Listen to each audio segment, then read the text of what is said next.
وصفتنا النهاردة سهلة جدا جدا وبسيطة. هنعمل النهاردة مع بعض حليب الصويا.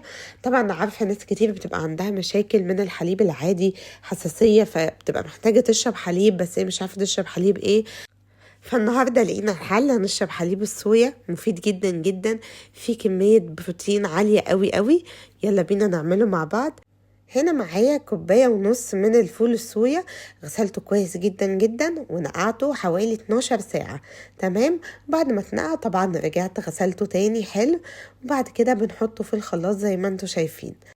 هنحط هنا في الخلاط بتاعنا فول الصويا المغسول كويس قوي ومنقوع زي ما اتفقنا. هننزل عليه بكمية المية. هنا معايا كان 1.5 كوب فول صويا، هنحط عليه 3 كوبايات من المية.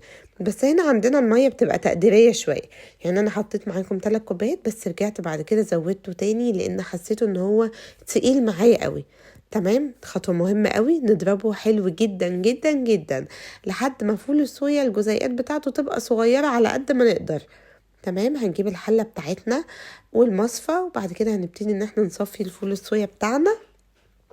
طبعا لازم نستعمل بالمعلقة عشان تخلينا يعني نخلي الموضوع اسرع شوية. وبعد كده هنرفعه على النار وهنبتدي ان احنا نقلب فيه كده بالويسك زي ما انتوا شايفين. اهم حاجة ان انتوا ايديكم تبقى فيها على طول، يعني ما تسيبوش الحلة بتاعتكم خالص خالص لحد ما يبتدي ان هو يغلي معانا. معلش انا اسفة جدا لو صوتي مش مظبوط، بس عشان انا واخدة دور كده عيانة شوية.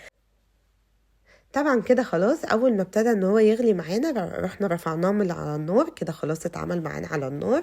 يلا بينا هنصفيه مرة تانية زي ما انتوا شايفين، التصفية بقى التانية والاخيرة بتاعتنا. وبقى معانا احلى لبن صويا بجد، مش بياخد مننا اي وقت ولا تعب ولا مجهود.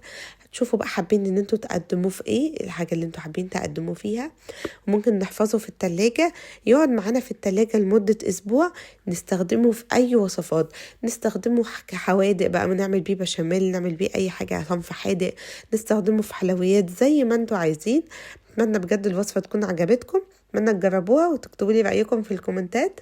لو عجبكم بقى الفيديو متنسوش تعملوا لايك للفيديو.